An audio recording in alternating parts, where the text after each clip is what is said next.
की श्रेणी आई।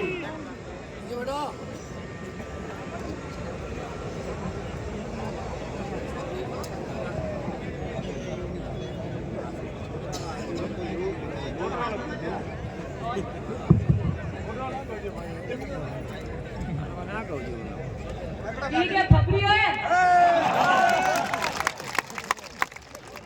करनी माता जी मंदिर में नगाड़ा बजावा है तो मने आशीर्वाद दे दियो।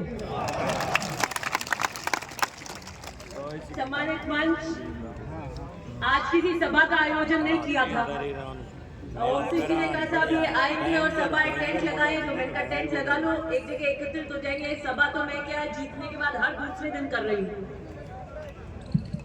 बीच में हर दूसरे या तीसरे दिन मैंने बड़ी सभा करी, नामांकन करी, कार्यालय का कभी तिवरी किया, मथानिया किया, नांदिया खुद किया और मैंने कहा आखिर के अंदर हम विशाल रोड शो करेंगे ओसिया के अंदर। लेकिन आपका मन भाषण के बिना भरता नहीं है, आप यहाँ दरी दरी लगा के एकदम भाषण उसके सभा के उसमें आ गए। मुझे कहा था क्या पूरा हमने स्टेज कर दिया है, मैंने कहा है तो निश्चित रूप से आपको आज कोई राजनीतिक भाषण नहीं दूंगी। काम के संबंध में, ओसिया के संबंध में क्या बात है, जो भी मेरे को कहना था नामांकन से लेकर आज तक, उद्घाटन, शिलान्यास, हर गांव की मैंने मीटिंग कर ली है, हर चीज मैंने कह दी। ये सही है, ओम सिंह जी कह रहे थे कि मैं प्रत्याशी नहीं, आज एक बेटी के रूप में आपके बीच में आई।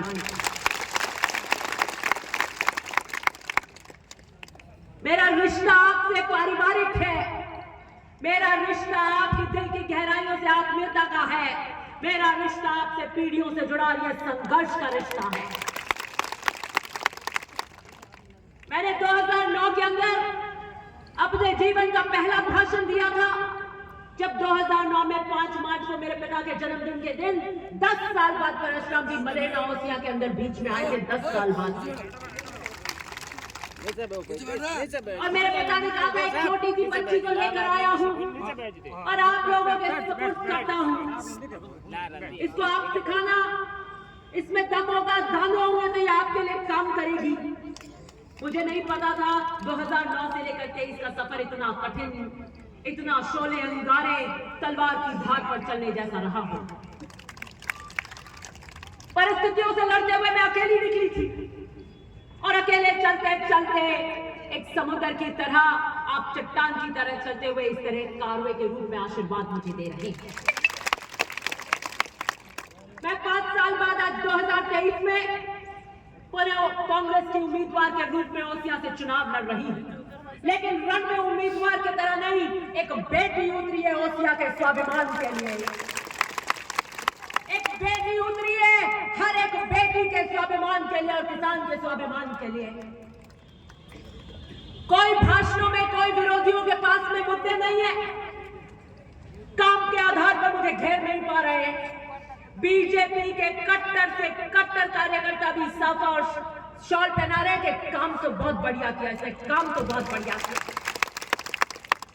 206 गांव के अंदर एक गांव का ओलमा नहीं है और आम व्यक्ति ये बात करता है कि काम कराने में तो बहुत मजबूत है, बहुत हैटी है।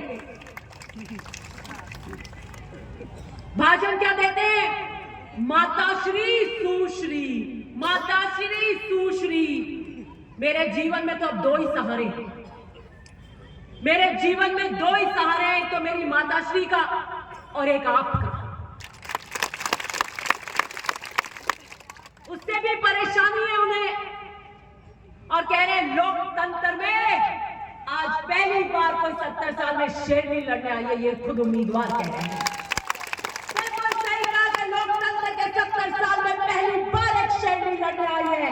मैं अकेली लड़ रही हूँ, हर ताकतों से लड़ रही हूँ और जनता के हौसले से लड़ रही हूँ, ईमानदारी से लड़ रही हूँ और जनता के आशीर्वाद से लड़ रही हूँ, क्योंकि ओसिया की जनता चाहती है कि दिव्या लड़ो हमारी लड़ाई। सुश्री के साथ जनता श्री का आशीर्वाद यही से होगा ओसिया का विकास। सुश्री के साथ जनता का आशीर्वाद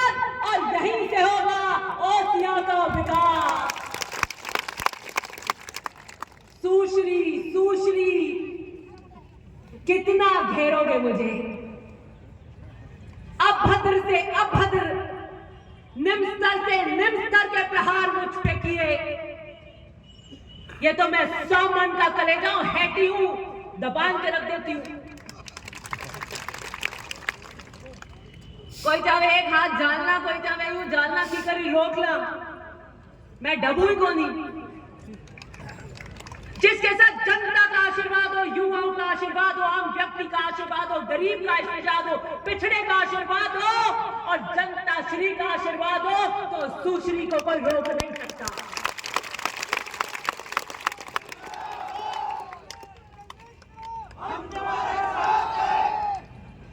मैं मजबूत नहीं, मैंने मजबूती रखी, मैं डरी नहीं, मैं कांपी नहीं, मैंने अपने हौसलों को टूटने नहीं दिया।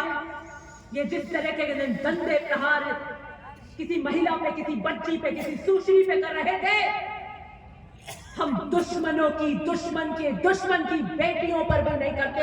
इससे ज्यादा प्रहार मेरे पे किए थे।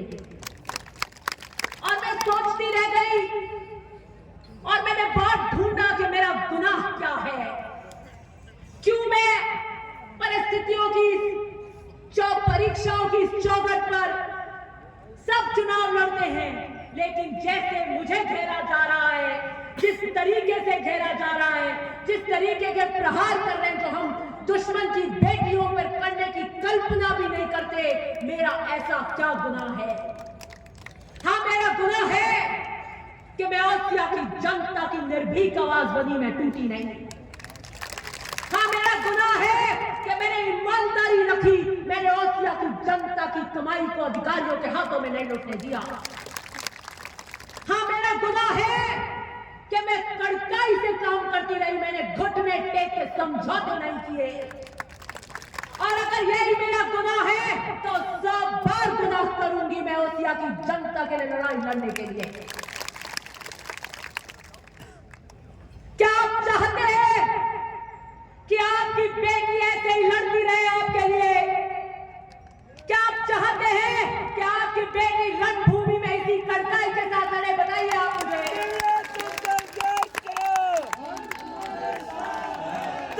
तुम संघर्ष करो। एक अकेली सब पे भारी आपके साथ, एक अकेली आप सबके भारी आपके साथ। आपका हौसला चाहिए, आपका साथ चाहिए, आपका आशीर्वाद चाहिए। और मैं आपको यहाँ इस मन से वादा करती हूँ, किसी भी ताकतों के सामने नहीं झुकूंगी, ओसिया की आवाज को बुलंद करूंगी।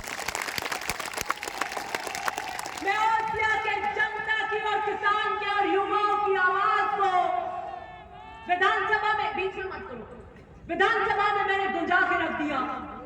मैं आपको आज पुनः ओसिया से, मन से वादा करती हूं कि मैं महिपाल मदेना की बेटी हूं।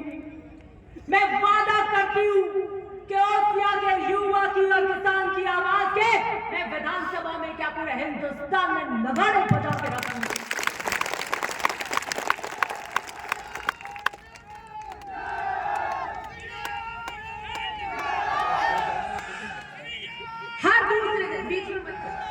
हर दूसरे दिन हमने सभा करी, हर दूसरे दिन, हर तीसरे दिन, हर दूसरे दिन हमने बड़ी सभा करी। जो जोश और उत्साह है, लोगों का आशीर्वाद है, बीजेपी के कैंपेन की हालत खराब कर दी। वो सभा नहीं कर पा रहे आपकी और मेरी तरफ। मैंने वहां नांदिया खूब करी, तिवरी करी, मथानिया करी, फिर मैं क्या ओसिया में 2 कर लिए, रोड शो कर लो, लेकिन आपका मन हो गया नहीं, हम तो यहाँ बैठ के सभा करेंगे। ये जनता का जोश है, ये जनता का आशीर्वाद है। एक बेटी खून के आंसू रोते हुए निकली थी अपने घर से नंगे पैर, उस बेटी को आपने आशीर्वाद की छाप दी। मैं आपको कहती हूँ, मैं अपने पिता को खोकर आई, मैं अपनी जिंदगी की वीरानियों के काले अंधेरे देख कर आई हूँ। आप उनकी चुनरी साफे के ये पचरंगी रंग मेरी जिंदगी के रंग हैं। इस पगड़ी का सुर्ख लाल रंग, इस पगड़ी के सुर्ख लाल रंग की हूं, आपके जीवन को रंगमय कर देना चाहती हूं। कोई लंबा भाषण देने नहीं आई। आत्मीयता का रिश्ता है। आज 22 तारीख, 23 और 24 2 दिन जिंदगी के आपके मुझे चाहिए। मुझे आपकी जिंदगी के 2 दिन चाहिए। अपने जीवन के 2 दिन क्या आप अपनी बेटी को देने के लिए तैयार हैं?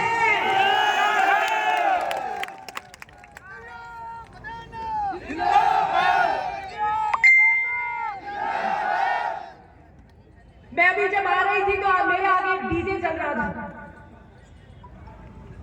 डीजे में गाना बजाता है दिव्या मदेना शेरनी नो काल जोरे, लेकिन उस डीजे के पीछे जैसे ट्रक के नीचे 2 लाइन लिखी होती है, 2 लाइन लिखी हुई थी। मैंने खटाक से मोबाइल से फोटो ले ली। वो उस डीजे के पीछे की 2 पंक्तियां नहीं थी, और जैसे ही मेरी नजर उस पे पड़ी, मैंने कहा ये ऊपर से आकाश से कोई तार मिलाकर दिव्या संकेत दे रहा है। उस डीजे के पीछे ओसिया की जनता की और भावना लिखी थी। उस डीजे के पीछे की लाइन थी, ये आवाज नहीं शेर की दहाड़ है, ये आवाज नहीं शेर की दहाड़ है, हम खड़े हो जाए तो पहाड़ है। ये पहाड़ अगर कोई है, ये शेर जो है जो खड़े होकर दहाड़ते हैं और पहाड़ बनते हैं, तो वो चट्टान से पहाड़ अगर कोई है तो वो मेरे शेर भाइयों आप हो। ये चुनाव शेरनी का नहीं है, ये चुनाव शेरनी के साथ शेर भाइयों का चुनाव भी है। मेरी गूंज, मेरी दहाड़ आपके हौसलों से आती है, आपके जोश से आती है। आइए चले और आज ओसिया की सड़कों के रोड शो से पूरे ओसिया के अंदर जो माहौल है कि दिव्या जीत रही है और एक तरफा जीत रही है।